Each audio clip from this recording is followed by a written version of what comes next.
Hi, எல்லோரும் எப்படி இருக்கீங்க? இன்றைக்கி என்னென்ன செய்ய போகிறேன் அப்படின்னா, இன்றைக்கி சந்தைக்கு போய்ட்டு வந்தேன் சனிக்கிழமை. அதனால் மீன் வாங்கினோம். அந்த கடையில் இறால் இருந்துச்சா, ரொம்ப நாள் ஆசை இறால் செய்யணும்னு, ஆனால் செய்ய தெரியாது. அதனால் கடைக்காரர்கிட்ட எப்படி ரெசிபி செய்யணுங்கிறத கேட்டு வந்திருக்கேன். அவர் சொல்லி கொடுத்துருக்காரு, இப்படி இப்படி செய்யுங்க அப்படின்னு. அதை தான் செஞ்சு பார்க்க போகிறேன். அதனால் 1/4 கிலோ மட்டும் வாங்கி வந்திருக்கோம். செஞ்சு பார்த்துட்டு எப்படி இருக்குன்னு சொல்லுவேன். வாங்க அப்படி என்னென்ன செய்கிறேங்கிறத வீடியோவில் காட்டுறேன். நீங்கள் செஞ்சுருப்பீங்க. நான்லாம் இன்றைக்கி தான் ஃபஸ்ட் டைம் இறால் செய்ய போகிறேன். செய்யாதவங்களா இருந்தீங்க அப்படின்னா கமெண்ட் பண்ணுங்கள். செஞ்சவங்க நான் எதுவும் தப்பு பண்ணியிருந்தேன்னா எப்படி திருத்திக்கணும் அப்படிங்கிறத சொல்லுங்கள். நெக்ஸ்ட் டைம் பண்ணும்போது இன்னும் நல்லா பண்ணிக்குவேன். சரி வாங்க வீடியோக்குள்ளே போகலாம். சரி, ஃபஸ்ட் டைம் இப்போ தான் என்னோடய வீடியோ பார்க்கிங்க அப்படின்னா மறக்காமல் சப்ஸ்கிரைப் பண்ணிக்கோங்க. அப்போ தான் நான் போகிற வீடியோஸ் எல்லாமே உங்களுக்கு நோட்டிஃபிகேஷனில் காட்டும்.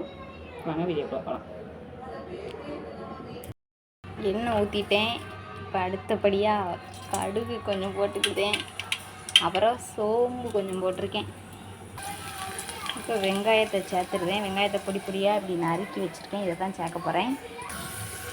வெங்காயம் நல்லா வதங்கணுமா, அதனால் நல்லா வதங்கட்டும். வெங்காயம் இந்த அளவுக்கு வதங்கிடுச்சு, போதும்னு நினைக்கிறேன். இங்கே தக்காளி போட்டுருவோம். தக்காளியும் சேர்த்துட்டேன். தக்காளியும் நல்லா வெந்து வரட்டும்.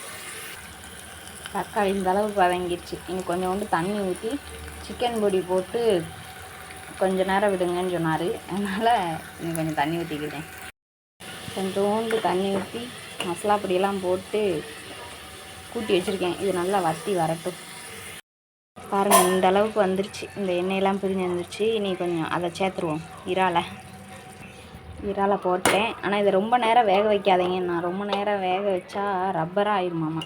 அதனால் கொஞ்சம் முட்டை வந்ததோடு ஆஃப் பண்ணிடுங்க. ஒரு 2-3 நிமிஷத்துலேயே வெந்துடும் அப்படிங்கிற மாதிரி சொன்னார். பார்ப்போம் எப்படி வருதுன்னு. பாருங்கள், நல்லா வெந்துருச்சு. இந்த முட்டையாக வரும்னாரு, வந்துருச்சு. இனி கருவேப்பிலை கொத்தமல்லி போட்டு இறக்கிடுவோம். கொத்தமல்லி தழை போட்டாச்சு.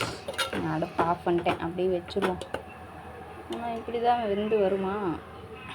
சாப்பிட்டா தான் தெரியும். அது சாப்பிட்டதும் இல்லை, தடவை நீங்கள் தான் சாப்பிட போகிறோம்.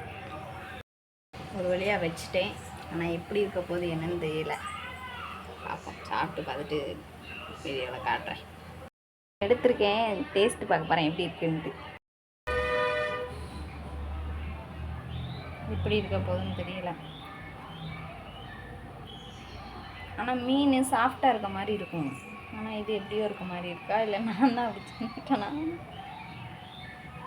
மீனில் கறி சதை இருக்குங்கள, அந்த மாதிரி இருக்கு.